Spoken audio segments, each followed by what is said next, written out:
Hello good afternoon दोस्तों। Welcome to all exam Jholjhal. जैसा कि आप सभी को पता है कि प्रत्येक सुबह एग्ज़ाम संबंधी जो भी अपडेट रहती है आपको वीडियो के माध्यम से इस चैनल पर दी जाती है, लेकिन आज किसी कारणवश ऐसा ना हो पाया और ये वीडियो थोड़ी लेट आ रही है। तो आज देख लेते हैं जल्दी से वो सारी अपडेट जो हमारे विद्यार्थी जीवन में आप सभी के लिए महत्वपूर्ण स्थान रखती हैं, उन सभी वीडियो कवर करेंगे। साथ ही साथ मैं आप सभी को से ये आग्रह करना चाहूँगा, चैनल पर पहली बार आए हूँ चैनल को अवश्य सब्सक्राइब कर लें और पास लगे बेल आइकन को जरूर दबाएं, जिससे आप सभी के पास भी इस प्रकार की वीडियो आपके मोबाइल पर प्राप्त हो सकें। तो आइए देखते हैं वन बाय वन सारी अपडेट कौन सी है। राजस्व विभाग अमीन के 1767 पद पर भर्ती, देश में बना पहली बार महुआ से सैनिटाइजर। तमाम सारी अपडेट को कवर करेंगे और जल्दी से देखते हैं वो सारी अपडेट कौन कौन सी हैं। राजस्थान में 2000 डॉक्टर और 9000 नर्सिंग स्टाफ की जल्द होगी भर्ती, स्वास्थ्य मंत्री रघु शर्मा ने बताया है। राजस्थान सरकार ने 2000 डॉक्टरों और 9000 से ज़्यादा नर्सिंग स्टाफ की भर्ती जल्द ही करने का फैसला किया है, जिससे कि कोरोना महामारी में लड़ाई में स्वास्थ्य कर्मियों की किसी भी प्रकार की कोई समस्या या कमी ना हो पाए। राज्य के स्वास्थ्य मंत्री रघु शर्मा ने बताया कि सरकार के इस फैसले से कोरोना वायरस से लड़ने के लिए स्वास्थ्य कर्मियों की कमी नहीं होगी। तो ये बहुत अच्छी खबर है, क्योंकि आप सभी को पता है संक्रमण कहीं ना कहीं धीरे धीरे बढ़ता ही जा रहा है और राजस्थान में भी इसका काफ़ी असर है और इसी के चलते ये भर्ती यहाँ निकाली गई है। अगली अपडेट की तरफ आगे बढ़ेंगे। आप सभी को पता होगा सैनिटाइज़र के लिए विभिन्न प्रकार के अल्कोहल केमिकलों का यूज़ होता है और इस समय आप सभी को पता होगा और खबरें भी तमाम मिलती रही होंगी समय पे कि किस प्रकार से बाज़ार से सैनिटाइज़र गायब हो चुके हैं और नकली सैनिटाइज़र, अल्कोहल फ्री सैनिटाइज़र सब डुप्लीकेट बाज़ार में आ चुके हैं। इतनी तेज़ी से, इतनी जल्दी, इतने कम समय में इतनी ज़्यादा इनकी खपत हो गई है कि फर्जी सैनिटाइज़रों का बाज़ार बहुत ज़्यादा गर्म है। इसी के बीच ये अच्छी खबर आई है कि हमारे देश में एक नया आविष्कार हुआ है जो पहली बार महुआ से सैनिटाइज़र बनने का काम हुआ है। जिस महुआ से शराब बनाते हैं आदिवासी छत्तीसगढ़ के युवा वैज्ञानिक ने उसी से बना दिया सैनिटाइज़र। एक तरफ देश में जहाँ कोरोना महामारी से परेशान है, तो दूसरी तरफ देश के कुछ स्वदेशी आविष्कार भी हो रहे हैं। कहीं कम दाम पे पीपीआई किट और टेस्टिंग किट बन रहे हैं, तो कहीं वेंटिलेटर। इस बीच छत्तीसगढ़ के जसपुर जिले में महिला स्वयं सहायता समूह के साथ मिलकर 31 वर्षीय युवा वैज्ञानिक महुआ के फूल से हैंड सैनिटाइज़र बनाया। राज्य में महुआ फूल आमतौर पर आदिवासियों के लिए शराब बनाने के में काम आता है। तो ये भी बहुत अच्छी खबर है और एक नया आविष्कार है और ये स्वदेशी टेक्निक से बनाया गया है। इसमें आगे लिखा हुआ है, महुआ फूल से कोरोना वायरस से लड़ने के लिए हैंड सैनिटाइज़र बनाने वाले युवा वैज्ञानिक समर्थ जैन कहते हैं कि हम जानते हैं कि आवश्यकता आविष्कार की जननी है। महुआ से हैंड सैनिटाइज़र विकसित करने पर विचार तब आया जब हमें अपने पेट्रोल पंप के कर्मचारियों के लिए सैनिटाइज़र की कमी हुई। तो देखिए यहाँ पे जो समर्थ जैन है इन्होंने बहुत बेहतर काम किया है और इसके लिए इनको सलाम है, क्योंकि इस समय जो भी आविष्कार है ये देश के लिए बहुत महत्वपूर्ण है। सेबी भर्ती 2020 असिस्टेंट मैनेजर की 140 भर्तियां, आवेदन की अंतिम तिथि बढ़ाई गई। जैसा कि आप सभी को पता है सेबी ने बहुत पहले असिस्टेंट मैनेजरों की 147 पदों के लिए भर्ती निकाली थी, लेकिन इसकी अभी भी समय सीमा ख़त्म नहीं हुई है। इसके लिए इन्होंने अंतिम तारीख बढ़ा दी है। Security and exchange board of India SEBI ने एक ग्रेड ऑफिसर के पदों की निकाली गई भर्तियों के आवेदन की अंतिम तिथि बढ़ा दी है। अब इन भर्तियों के लिए 30 अप्रैल 2020 तक आवेदन किया जा सकता है। तो जैसा कि आप सभी को पता है कि अभी भी आपका अप्रैल में 3 से 4 दिन का जो समय बचा है, इसमें आप आवेदन कर सकते हैं सेबी की वेबसाइट पर जाकर। यूपीपीएससी प्रीलिम्स एडमिट कार्ड और एग्ज़ाम सेंटर का काम काफ़ी हद तक पूरा। तो यही है खुशखबरी आप सभी छात्रों के लिए जो बहुत समय से यूपीएससी की तैयारी में लगे हुए हैं।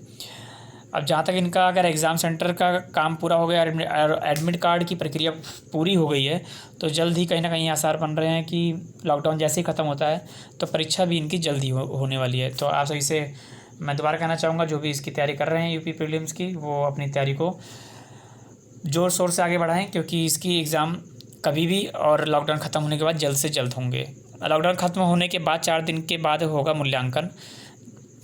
लॉकडाउन खत्म होने के 4 दिन बाद 10वीं और 12वीं की कॉपियों का मूल्यांकन दोबारा शुरू हो जाएगा। सीबीएसई की ओर से बताया गया है कि जिन विषयों की परीक्षाएं हो गई थी उनकी कॉपियों का मूल्यांकन बोर्ड परीक्षा के साथ चल रहा था, लेकिन लॉकडाउन शुरू होने के चलते उनका मूल्यांकन भी रोक देना पड़ा। प्रधानाचार्यों के साथ गूगल पर ऑनलाइन बैठक में सीबीएसई के परीक्षा नियंत्रक डॉक्टर संजय भारद्वाज ने बताया कि मूल्यांकन जल्द पूरा करने के लिए परीक्षकों की संख्या भी बढ़ाई जाएगी ताकि रिजल्ट में देरी ना हो।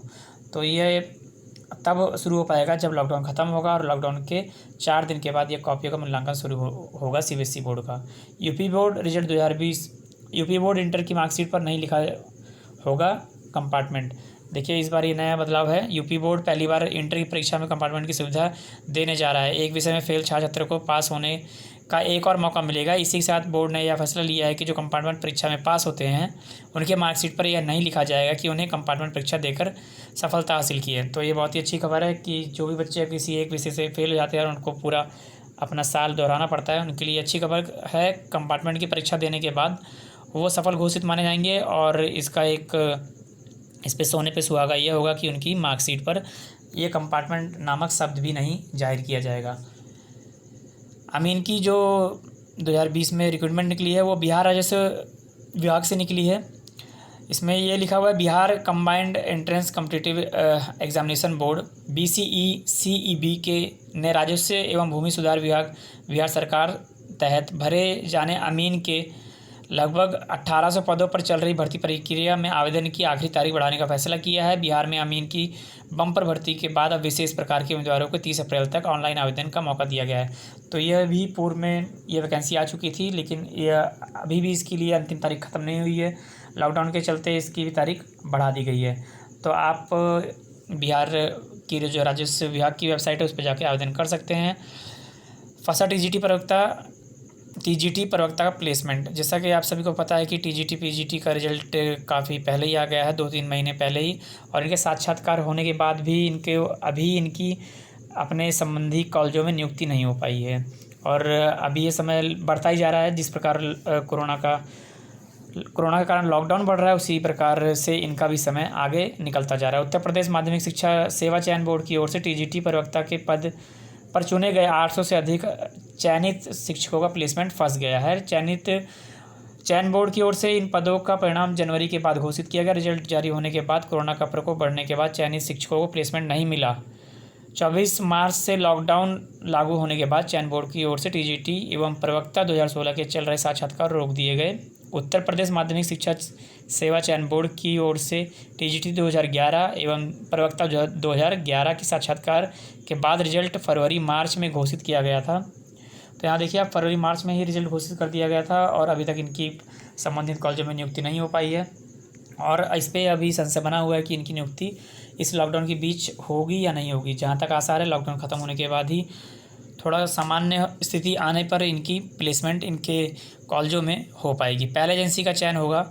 RBI की तरफ से बहुत बार से ये खबर आ रही है कि जो NTPC की परीक्षा करानी है, बहुत लंबे समय से इसमें विलम्ब होता दिखाई पड़ रहा है और अब तो लॉकडाउन के कारण इसमें और भी विलम्ब दिखाई पड़ रहा है, क्योंकि अभी तक परीक्षा एजेंसी का चयन नहीं हो पाया है।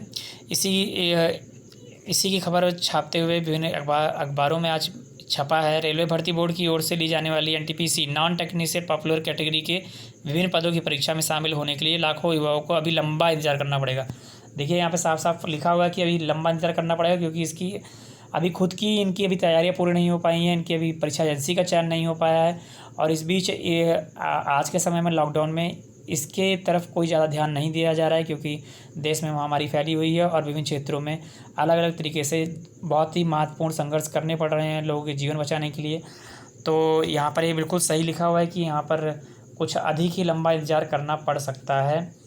अब देखना होगा कि इस पर फैसला कब होता है और इसका परीक्षा कब आती है।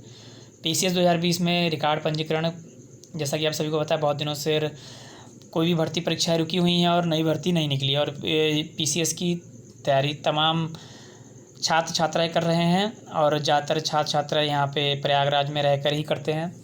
और ये बताया गया है कि जो सोमवार से इनकी पंजीकरण की प्रक्रिया शुरू हुई है, इसके बाद रिकॉर्ड पंजीकरण हुए हैं। उत्तर प्रदेश लोक सेवा आयोग ने PCS ACF RFO 2020 का नोटिफिकेशन 20 अप्रैल को जारी किया, जबकि अभ्यर्थियों ने ऑनलाइन आवेदन 21 अप्रैल से लिया जा रहा है। महज 3 दिनों में ही 23 अप्रैल तक शाम 5 बजे 65,000 अभ्यर्थियों ने यहाँ पे 3 दिनों में ही करा दिया, जबकि ये लॉकडाउन का समय है। सोचिए सामान्य दिन होता तो शायद यह आंकड़ा लाखों के पार होता है। SSC CHSL के बाद CGL और MTS के उम्मीदवार परेशान। कहा UFM से इमेजिनरी हटाए वरना बर्बाद हो जाएगा भविष्य। जी हाँ, बिल्कुल ही। अब पहले ये मामला शुरू हुआ CHSL से। अब जो तमाम और भर्तियाँ हैं जो SSC करवाता है, जैसे MTS CGL। अब इनके भी उम्मीदवार जो हैं, परीक्षार्थी जो हैं, वो परेशान हैं, कहीं उनके साथ भी इस प्रकार का कुछ अगर होता है तो उनको सीधे सीधे उनके भविष्य पर एक जो है बहुत बड़ा गैप आ जाएगा और उनका लगभग जो भी तैयारी का वर्ष है 1-2 पीछे निकल जाएगा। इसी के चलते ये लोग भी परेशान हैं जो MTS और CGL की परीक्षाएं भी दे रहे हैं। अब इस पर देखना होगा कि SSC इस पे फाइनली क्या करने वाला है, कि UFM किस प्रकार से हटाया जाएगा कि बच्चे अनफेयर मीन्स के चलते बाहर ना हो, क्योंकि इनकी भी बहुत ही मामूली भूल मानी जा रही है।